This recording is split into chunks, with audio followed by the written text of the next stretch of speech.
보실 성경 말씀은 로마서 5장 13절입니다.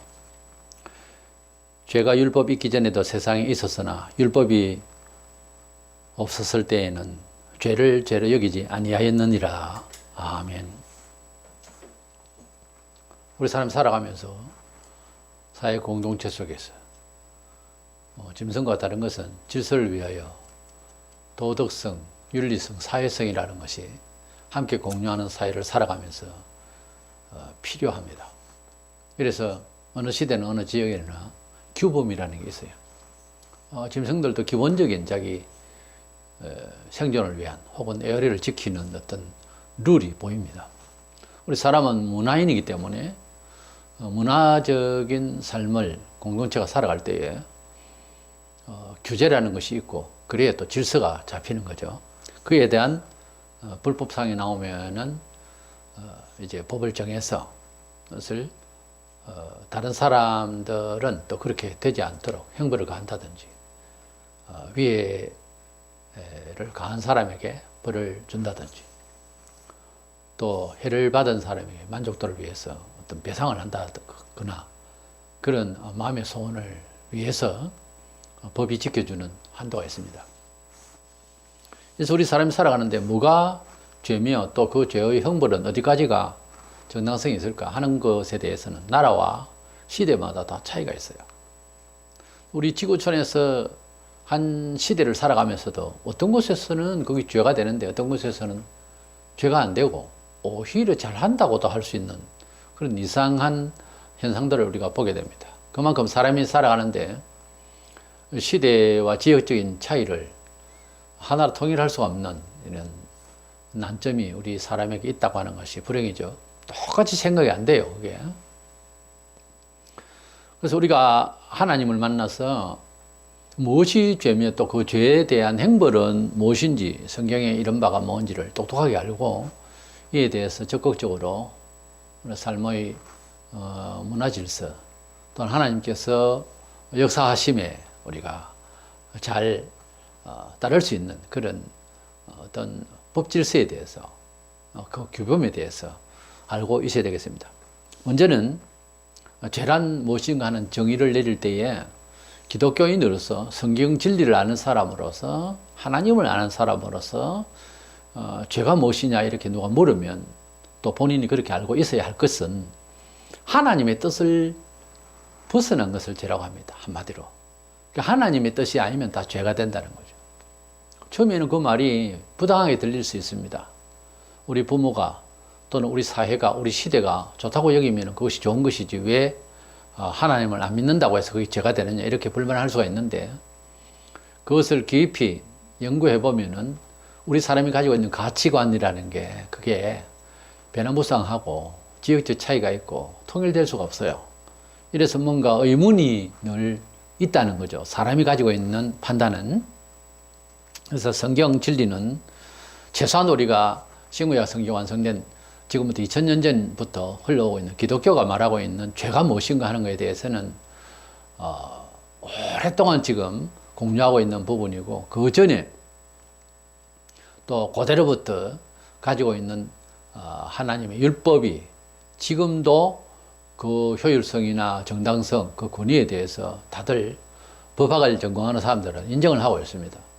그래서 하나님께서 사람들에게 죄라고 규정을 할 때는 하나님의 법을 벗어난 상태, 이것은 다 죄가 되는 것입니다. 하나님의 법을 벗어난다는 말이 무슨 말인가? 하나님의 뜻이 아니라는 것은 무슨 말인가? 그러니까 하나님을 알지 못하고 살아가는 태도는 일상적으로 이것이 죄다 악이다 할 만한 것은 아닐지 모르지만 그것마저도 하나님을 알지 못한 상태에서 본성으로 살아가고 있는 우리의 삶이라고 하는 것은 사실은 어떤 가치 기준, 어떤 시대적인 지역적인 그런 공동체 사회에서 인정하고 있는 바를 따라가고 있는 거거든요. 그것도 따지고 보면은 나름 어떤 철학이 있는 거예요. 그러니까 그것이 틀리다는 거지. 우리 사회가 지금 틀렸다고 말 안 해도 그렇게 살아가고 있는 그런 행습들이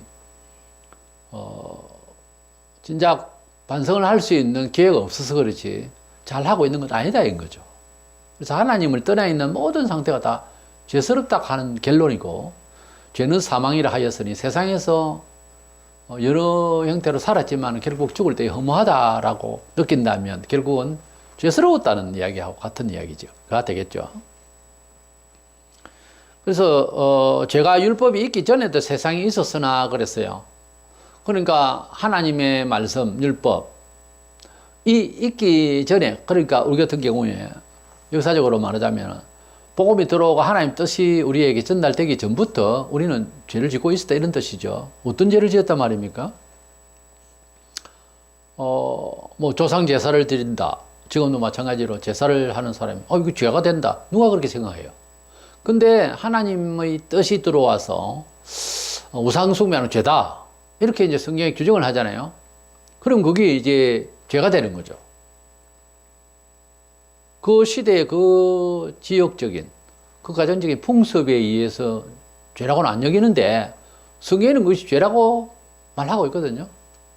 율법이 있기 더 전에, 또 지금 이미 와서 믿고 있는 사람 모르겠지만은 안 믿는 사람들도 함께 섞여 살잖아요. 이런 가운데서 조상 숭배를 하는 것이 죄냐 아니냐 이런 물으면은 웃기는 이야기잖아요. 그 사람들한테는. 그런데 우리가 생각할 때 그것이 하나님 앞에 죄가 되거든요. 가령 종교의 자유다. 우리나라는 헌법에 아예 그렇게 규정을 하고 있는데, 그러면 이 종교 저 종교 우상을 섬겨도 잘못이 없는 거죠. 왜냐하면 나라 법이 그렇게 허용하니까. 공산주의 같으면 또 모르겠는데 아직까지는 우리가 자유주의에서 민주주의로 지금 살고 있는데, 그런데 우상 숭배하는 것이 뭐가 죄가 되느냐 이러다가 예수 믿으면 그것이 귀신을 섬기는 일로 귀착되고 이해가 되어지고 하나님 뜻에 반박하는 일이라서 죄가 된다 이렇게 되는 거죠. 술을 마시고 흡연을 하고 세상에서 놀이를 하고 그냥 살아간다. 누가 죄인이라고 해요? 술 마시는 사람을 죄인이라고 해요? 안 한단 말이지. 근데 예수 믿으면 술 취해가지고 방탕하면 그건 죄가 된다는 거죠. 율법이 있기 전에, 하나님의 말씀을 들이대기 전에 그 말이에요. 우리 우스갯말로 들이대기 전에. 들이대기 전에는 그 하나님의 말씀을 받아들이기 전에는 그 말이에요. 그것이 죄인데 죄인 줄 모르고 죄를 짓는다 그런 뜻이지. 말하자면 율법이 있기 전에도 세상에서 죄는 있었다 그 말은 그것이 죄였다는 거죠. 그렇게 살고 있는 것이 죄라는 거죠. 주일날 낚시 가고 영화 보러 가고 시장 보고 놀러 간다. 그건 죄가 돼요? 하나님이 없으니까. 이 세상 법에 어떤 저촉될 일이 없으니까. 국가에서 공파하고 주일날은 무슨 종교든지 종교를 가져서 빌고 그래라. 오늘은 일을 할 수 없다. 돈벌이 하지 마라. 이런 무슨 규제가 있으면 그게 죄가 되겠죠. 근데 그게 없잖아요. 그렇기 때문에 주일날 예배 안 드려도 누가 죄인이라고 그래요? 누가 죄를 짓다고 그랬어요? 그래, 주일날 놀러 다니며 주일날 실컷 운동하고 놀러 다니고 이랬는데 죄책감이 있어요? 없잖아요. 예수 믿으면서 그래요. 그래도 죄책감이 없어요. 그건 문제가 됩니다. 그 영혼은 지금 문제가 돼요. 심각한 단계입니다. 예수 믿으면은 주간에 하루는 쉰다고 하는 안식일은 구약의 이 세상의 문화적인 조건에서 쉼이었지만 신약에서의 안식은 예수 그리스도께서 안식 후 첫날, 그러니까 토요일 날 그 다음날 주일이죠. 주의 날이라고 하는 주님이 부활하신 날의 주림이 주일입니다. 주일날 부활하셨는데 이것은 영적 안식이에요. 사실은 예수님께서 구약의 토요일 안식일을 안식교회는 그 자꾸 토요일을 고집을 하는데 율법을 지킨다고. 근데 예수님은 안식을 세상에서 누릴 만한 것이 없었다는 거지. 어디서 지냈어요, 안식을? 땅에서 지냈죠. 그렇잖아요.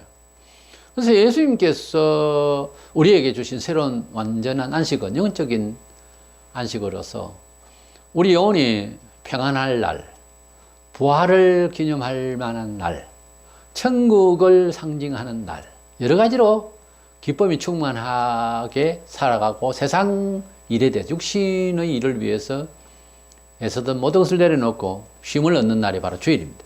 주님께서 부활하셨기 때문에 하나님께서 우리에게 영원한 안식을 주시고자 하는 그 안식의 모델로서 오늘 하루를 주일을 주시는 거예요. 그래서 예수 믿지 않으면은 주일날 뭐 놀러 다니고 또는 돈벌이를 하고 이런 것을 죄라고 여길 수 있는 정신이 없죠. 그런 종교적인 도덕성이 생길 수가 없죠. 요한일서 3장 4절에 죄를 짓는 자마다 불법을 행하나니 죄는 불법이라. 여기 아노미라는 불법이라고 하는 말은 하나님의 법을 어겼다는 말이지, 세상에 무슨 죄를 짓고 사회적 윤리를 죄를 짓고 그건 죄죠. 왜냐하면 공동체 사회에서 마련된 질서를 위한 법이니까 그 규정을 어기면은 형벌이 가해지죠. 근데 여기에서 성경에서 말하는 불법이라고 하는 건 하나님의 뜻에 벗어났다는 거지. 그러니까 죄를 짓는 자마다 불법을 행하나니 죄는 불법이라. 통합적으로 말해서 죄를 짓는 사람은 불법을 행하면 죄인이다 이래 죄를 지었다 그러죠. 그러나 성경에서 말하고자 하는 지금 이 죄의 정의에 대한 불법이라고 하는 말은 하나님의 법을 벗어난 것이다. 그러니까 하나님 앞에서 말씀대로 하나님의 사상대로 하나님의 목적대로 하지 않는 관역을 벗어난, 화살을 쏘았는데 관역을 벗어난 상태다. 정확하게 맞지 않고 다른 데로 벗어났다. 그래서 하나님의 법을 벗어난 것은 전부 다 성경적으로 보면 불법이라고 그래요. 그러니까 주일 예배하고 하나님 앞에서 모여서 예배하라고 명령되어 있고 예배하는 것이 성경적으로 정상이거든요. 교회 가니까는 뭐 더 보기 싫은 사람도 있고 교회도 잘못하더라. 그래서 나는 교회를 안 간다. 모임에 안 간다. 이건 잘못됐다는 거죠. 잘못된 사람이 있으면은 행제를 위해서 기도하고 권면할 일이지. 모임 자체를 파괴한다든지 부정한다든지 이건 또 성경적으로 아니에요. 형이가 싸움을 하는데 부모가 앞에 있습니다. 형이 잘못했다, 동생이 잘못했다 서로 싸우면서 부모의 마음을 아프게 하면 잘못된 거죠. 화해를 하든지 부모님 앞에 물어보든 이래야지. 집 나가서 부모는 내몰래라 그러고 둘이서 싸우고 살겠어요? 그건 아니잖아요. 이래서 하나님이 없는 그런 삶을 살던 시대, 그런 문화, 그런 사람의 생활은 죄다 죄가 되는 거예요. 불법이라고 하는 것은 하나님의 법대로 살지 않는 건데 일상에서 우리가 생활하는 이런 구체적인 도덕성 사회에서 이런 것보다 하나님 믿지 않는 것이 죄예요. 사실 불신이고 죄라고 그랬어요. 하나님을 안 믿으니 하나님 뜻대로 생활에 적용을 할 생각이 없잖아요. 무슨 종교적 도덕성이 일어나서 우상은 죄가 된다 이런 생각을 못 하잖아요. 하나님을 안 믿으면 무조건 다 세속적인 영을 받아서 세상적인 가치에 그 시대에 맞춰서 적응하니라고 죄라고 안 여깁니다. 그래서 하나님의 뜻을 벗어난 상태에는 다 죄가 되는 거예요. 율법이 있기 전에, 우리나라에 복음이 들어오기 전에, 지금 이렇게 복음이 들어온 지 100년이 훨씬 넘어도 믿지 않는 상태에 있는 사람들조차도 복음을, 하나님 말씀을 들이대서 그건 잘못된 거다, 하나님 앞에서 잘못된 거다 이렇게 말하기 전에 그는 하나님 없이 살아가니까 죄중이 있다는 거죠. 그가 죄를 죄로 여기지 않을 뿐이지. 두 번째로 생각하게 된 것은 이것을 죄라고 할 때의 그 죄에 대해서 하나님을 믿는 사람으로서입니다. 그 죄를 짓고 있다. 가령 하나님 말씀에 거부 반응을 일으키거나 하나님 말씀대로 지금 살고 있지 않는 형편이다. 지적받을 상황이 있다 할 때에 그 죄에 대해서 지금 상황에 이웃과 그리고 그 시대에 맞춰서 무슨 뭐 철학적으로 심리적으로 이런 걸 동원해 가지고서 사람들에게 이해를 받으려고 하는 변명을 하지 않아야 된다는 겁니다. 변명을 하게 되면은 신학적으로 그동안 수많은 사람들이 변명을 했어요. 상황 윤리적으로도 이해해보고 여러 가지를 했지만 하나님 말씀은 변치를 않거든요. 누가 하나님 말씀을 구절을 바꿔놓을 수가 없잖아요. 신의 계시를. 그래서 우리가 이것이 죄다라고 할 때에는 그것을 변명을 할 생각을 하면은 이게 이제 문제가 생기는 거예요. 율법이 없었을 때에는 죄를 죄로 여기지 아니하였느니라고 했는데 우리가 이 세상에서 하나님 없이 살아가는 모든 과정에 이것을 죄로 여기는 사람 또는 죄일까 의문을 하는 사람은 없어요. 이제 기침까지 오니까 다시 합니다. 두 번째로 생각하게 되는 것은 죄에 대해서 하나님의 말씀에 규정을 지으면 그에 대해서 내가 그 말씀대로 살지 않는 상태고 또 그 말씀을 비껴가는 이런 내용이 될 때는 거기에 대해서 내 변호를 하지 않아야 된다는 겁니다. 혹여 주변 사람이 괜찮다고 말하더라도 그것을 변명해서는 안 돼요. 하나님께서 말씀하신 것은 개인적으로 괜찮다. 요즘은 괜찮다. 이럴 수가 없잖아요. 오늘 바꾸고 내일 바꾸고 이렇게 할 수가 없잖아요. 진리는 영원한 계시고 하나님께서 전지전능하셔서 모든 면에 있어서 완벽하시기 때문에 천년전이나 지금이나 똑같은 적용이 가능하기 때문에 하나님 말씀을 바꾸려고 하거나 그 말씀에 대한 반응이 변명으로 가서는 안 된다는 거죠. 율법이 없었을 때에는 죄를 죄로 여기지 아니하였다 그랬는데, 율법이 하나님 말씀이 내게 생활에 적용이 되고 또 내 삶에 있어서 교과서가 되고 이렇게 되기 전에는 이 사회적으로 살아가는, 이 세상적으로 살아가는 것이 죄라고 여기지 않았다 하더라도 지금은 하나님 나라에 대한 소망이 있고 하나님 아버지께서 나의 주인이 되시고 인생을 그렇게 설정됐다고 할 때에는, 그때는 그것을 죄라고 여기지 않아야 해도 지금은 이것은 하나님 앞에서 부당하다, 이거는 신앙지키지 못하다 말하자면은. 그래서 세상에서 신앙이 좋다 안 좋다 사람들은 그렇게 평가하잖아요. 그러나 신앙이 연약한 거하고 불신앙하고 달라요. 신앙이 연약한 거는 충성도가 좀 부족하다든가 열심히 부족하다든가 그거는 이해는 할 수 있어요. 그럼 그걸 안 믿겠다. 나는 신앙이 부족하네. 그 신앙이 부족한 게 아니고 뭐예요? 신앙이 아니고 불신앙이죠. 반박이다 그 말이에요. 변명이다 그 말이에요. 난 그렇게 안 살겠다. 왜? 나는 이런 이유가 있다 이 말이에요. 이게 변명이거든요. 그래서 하나님 말씀을 우리가 받을 때 가장 중요한 것이 순종이에요. 이 말씀이 내게 적합하다 안 하다 하는 그런 뭐 시험대에 올려놓고 학문적으로 철학적으로 과학적으로 세상의 어떤 여러 사회 행편적으로 그렇게 따져가지고서 내가 그것을 죄라고 여기겠다 이렇게 생각하는 것이 아니라는 거죠. 그래서 하나님께서 규정하신 말씀을 들을 때에는 혹여 도덕적 양심이 일어나서 그렇게 여겨지는 마음이 없더라도 따라가야 됩니다. 인정해야 되는 거예요. 나는 이것을 죄라고 도저히 여길 수가 없고 내 마음이 아프지도 않는데 교회에서 자꾸 죄라고 하니까 난 죄라고 여기겠다고. 근데 아직까지 내 양심이 그렇지 않다. 그것은 내가 전직했어 그런 것보다는. 그래서 자기 정신이 참된 거다. 난 죄라고 생각하는 것은 오히려 내 양심을 속이는 거다. 이딴 식으로 생각하겠지만은, 그러나 그 양심이 무뎌졌거나 죽었거나 이런 상황이지 알고 보면 그것은 묻혀있는 참된 지식의 관측 능력이 없어져서 그래요. 그래서 소생하면 알게 됩니다. 그래서 모든 것이 경험이 안 되어지고 평가가 아직 안 되어지면 없다고 그래요. 그런 거. 그건 옳지 않다고 그러거든요. 보통 우리가 그렇게 살잖아요. 그러나 성경을 보면은 성경은 우리가 다 알고 이해해서 그래서 믿는 것이 아니라 믿다가 보니까 깊이 박혀 있었던 보화가 아포칼립시스 계시로서 열어주심으로써 알게 되는 거죠. 우리 사람이 가지고 있는 그런 판단 능력이요, 굉장히 어두워져 있습니다. 누구나 그 깊이 있는 관찰 능력이 있는데 덮여져 있어요. 덮여져 있어서 모르는 게 없다는 거예요. 혹은 틀렸다는 거예요. 이런 식인 거죠. 이것은 이제 우리가 가지고 있는, 스스로 가지고 있는 착오예요. 그래서 우리가 잘못하고 있는데, 자기 잘못을 하나님 말씀에 비춰볼 때 안 맞는데도 자꾸 괜찮다라고 변명을 하는 것은 자기 손해입니다. 자꾸 억지를 부리면 더 그렇게 심화되면 할수록 보기 안 좋아요. 왜냐하면 그렇게 죄라고 생각하지 않았던 형제 중에서는 나중에는 깨우쳤어. 그것이 죄가 되더라 라고 하는 사람들이 주변에 쫙 깔려 있는데 본인만 아니라는 거예요. 그러니까 이것은 개인적으로 지금 잘못되고 있는 거죠. 그래서 하나님의 말씀이 믿는 자에게 그건 죄다라고 규정을 해주면은 느끼면 안 되더라도 수용해야 됩니다. 그래야 빨리 우리가 좋게 되는 거예요. 요한일서 1장 8절에 보면 만일 우리가 죄가 없다고 말하면 스스로 속이고 또 진리가 우리 속에 있지 아니할 것이요 그랬습니다. 예수 믿는 사람들이 마음속에서 진리로서 이 세상을 살아가고 관찰하고 내세를 알게 되고 영적인 희망이 있고 사회의 영생을 보장받고 하는 이것이 왜 안 되느냐 하면은 죄가 없다고 생각하기 때문에 그렇다는 거죠.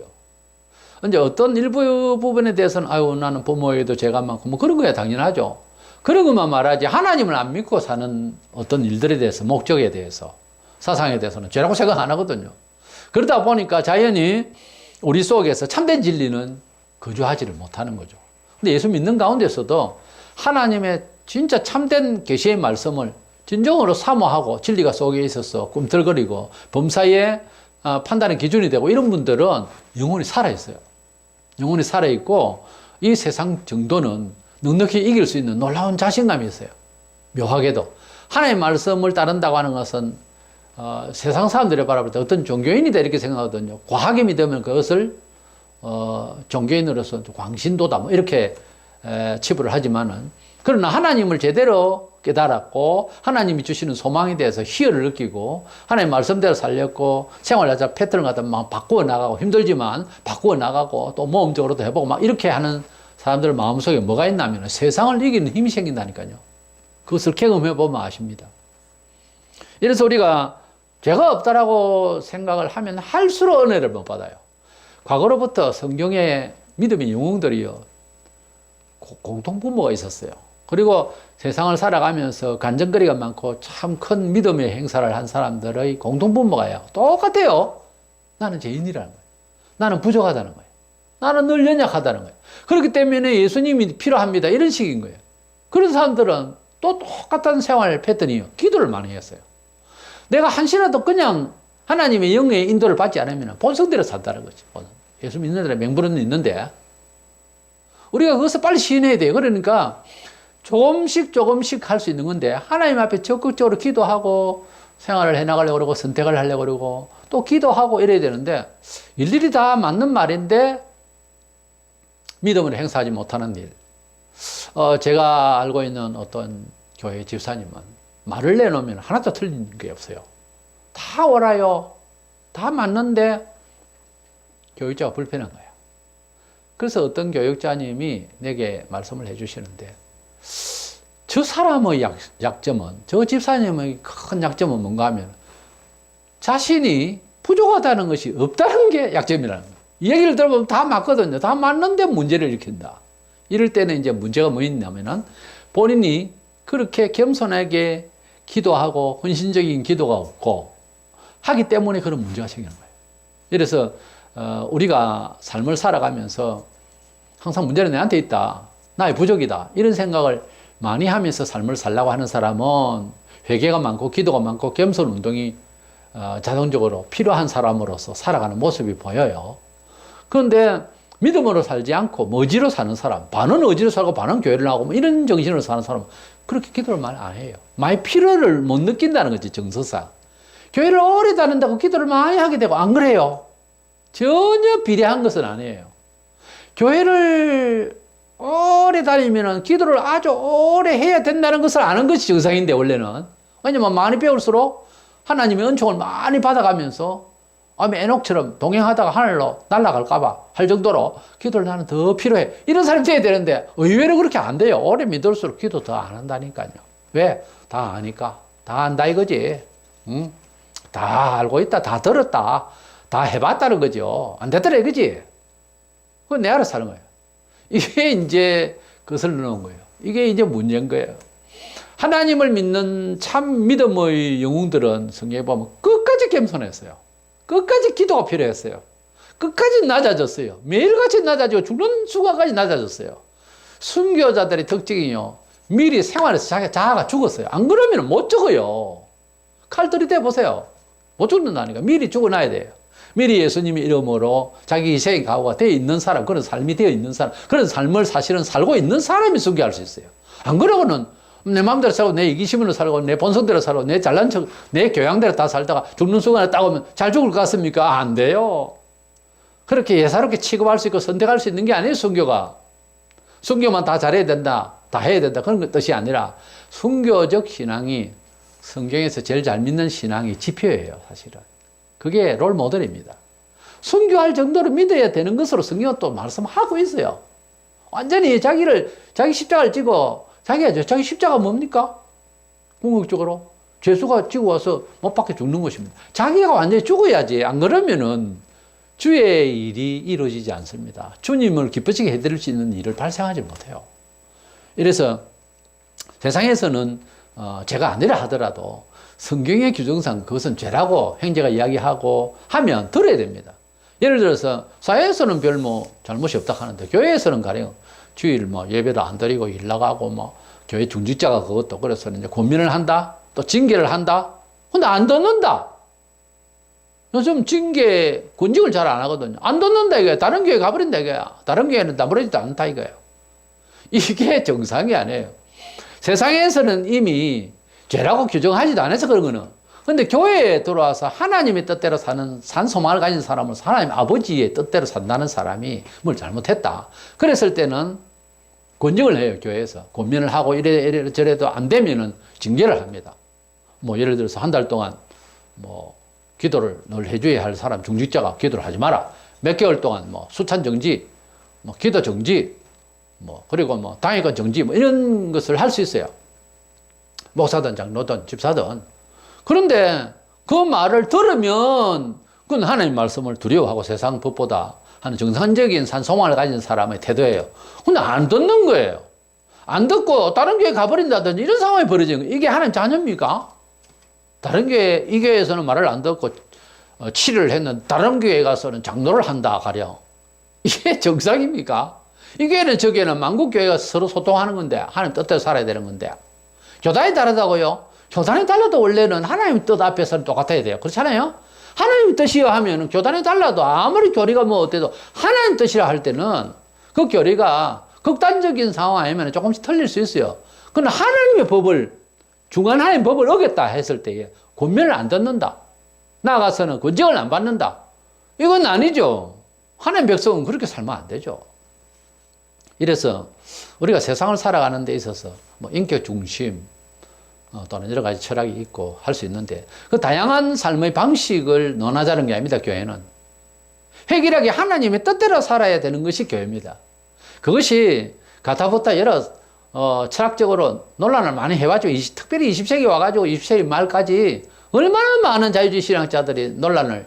그러나 그렇게 탁상공론을 하고 신학적으로 과학적으로 연구를 하고 성경을 비판해보고 해도 결국은 신의 음성이라고 하는 것은 사람이 근접할 수 있는 입장이 아니에요. 그냥 순종할 뿐이지 그것을 인간의 입장에서 합리적으로 해석을 하려고 하니까 할수록 머리가 아픈 거예요. 이렇게 얘기하면 저렇게 뭐가 반응이 오고 안 되는 거예요. 그래서 하나님 앞에서 성도는 죄가 무엇이냐 할 때는 하나님의 법대로 안 살면 무조건 죄인. 불신앙적인 것은 무조건 불법이다. 이렇게 이해하는 것이 옳습니다. 그리고 그 죄에 대한 규정에 대해서 변명을 하면 안 돼요. 하나님 말씀대로 살아가는 것은 법이고 하나님 말씀대로 순종하지 않는 것은 불법이다. 이렇게 이해하면 됩니다. 여기에서 중간에 서서 사회가 이해해주고 주변이 이해해줄 거야. 내 생각에는 뭐 이런 걸 하면서 변명을 하면 안 된다는 거죠. 이게 참 중요해요. 그래서 말을 안 듣는다. 근데 뭐 징계까지는 안 하더라도 범사에 이렇게 하면 형제 이렇게 하는 것이 아니다 하면 말을 안 듣는 말은 말 안 하는 속에서도 자기 변명을 하고 있다는 것 말 아닙니까? 하나님 말씀 그래? 내 생각은 그게 아니야. 내 생각과 네 생각은 다를 뿐이야. 뭐 이런 시스템 말하면 틀린 것과 다르다는 것은 다르다. 뭐 이래서 내 생각이 다를 뿐이지. 그래요. 그대와 내 생각은 다를 수가 있어요. 그건 하나님 생각과 내 생각은 다를 뿐이지. 이렇게 나가면 이건 하나님하고 내가 뻗대다는 건데 맞서자는 것 아닙니까? 그 하나님하고 맞가자는 이야기 아니에요.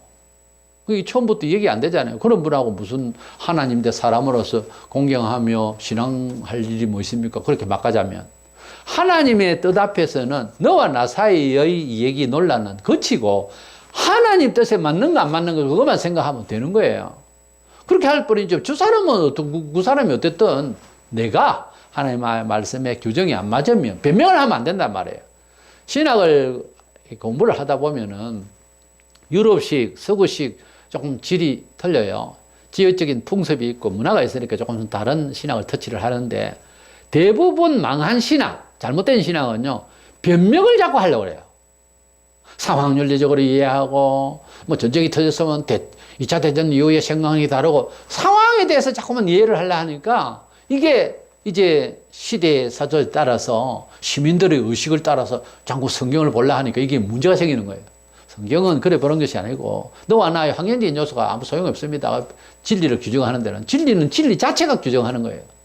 황금이 이래 있는데 어떤 다른 비슷한 보석을 갖고 와서 색깔도 비슷하고 그걸 갖고 와서 비춰보고 이 금이라고 해야 되느냐?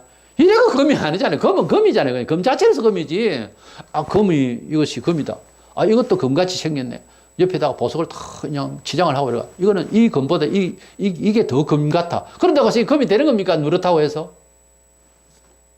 그렇지 않아요. 너무 이렇게 치장을 하면은 자기가 가지고 있는 보석 자체마저도 망하는 겁니다. 검은 보석으로 치지 않는다. 그런 말이 있어요. 검은 검 자체인 거지. 누가 뭐 검이라고 인정해주자고 해서 투표를 해가지고 결정을 볼 일은 아니잖아요. 코미디 같은 일이 많습니다. 총회에서 하나님의 진리, 법을 놔놓고 이걸 진리를 할까요, 말까요? 일제 때 가령 뭐 신사참배를 태양 보고 절을 하는 게 맞을까요, 안 맞을까요? 맞다고 생각하면 가시오. 아니요 하는 사람은 아니요라고 또 말도 안 했어요. 그걸 투표를 하고 거수로 투표하고 뭐 또 총회에서 하나님의 법인데도 그걸 또 투표를 하네? 그래서 3분의 2 이상, 뭐 절반 이상이 좋다 그러면은 이게 또 뭐 좋다 그러고 불법인데 분명히 이런 말도 안 되는 일을 벌리고 있거든요, 사람들이. 그래서 하나님께서 정하신 규정은 거기에 변명을 하면 안 된다는 거죠. 사람의 생각을 거기에 가미해서 결정하자마자가 아니잖아요. 원래 계시라는 말 자체가 우리 게 아니잖아요. 어느 정도는 깨달은 것도 있지만 빙산일각입니다. 평생 우리가 예수를 믿고 성경을 공부를 하지만 어마어마한 감동받을 많은 내용이 성경에 깔려 있어요, 사실은. 교만하지 마세요. 몇 줄 읽고 안다고. 그 깊이 입체적으로 알아야 될 게 눈을 열면요, 심장이 뒤집어지는 것 같아요. 엄청난 느낌이 오는 순간이 있어요.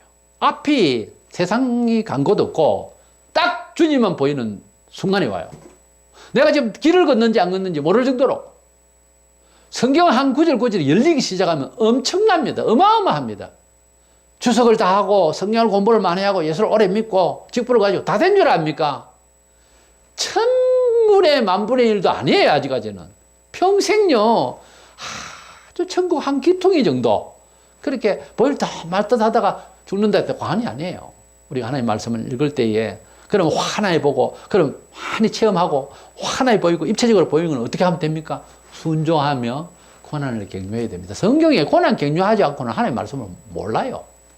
그렇게 아예 말씀을 하고 있고. 왜냐하면 근성 자체가 나를 깨고 갈등하고 고난스러운 그런 탈바꿈의 순간이 오지 않고는 그런 과정이 없이는요, 우리가 본래 체질화되어야 하는 마땅한 그 하나님 깔끔하고 성결하고 권능 있고 지혜로운 이 말씀을 체득을 못합니다. 가만히 앉아서 공부한다고 이게 되는 게 아니에요. 이래서 교만하지 않아야 됩니다. 아는 게 별로 없는 거예요, 교인들이. 너나 할 것 없이.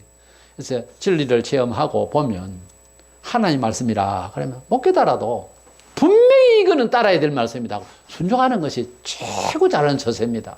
그래서 하나님 말씀을 못 깨달아도 공부가 좀 부족하더라도 가르치면, 선배가 가르치고 지도자가 가르치면 잘 순종해서 죄와 불의를 잘 구별해서 하나님의 은총을 많이 받을 수 있는 저와 여러분 되시기를 축원합니다.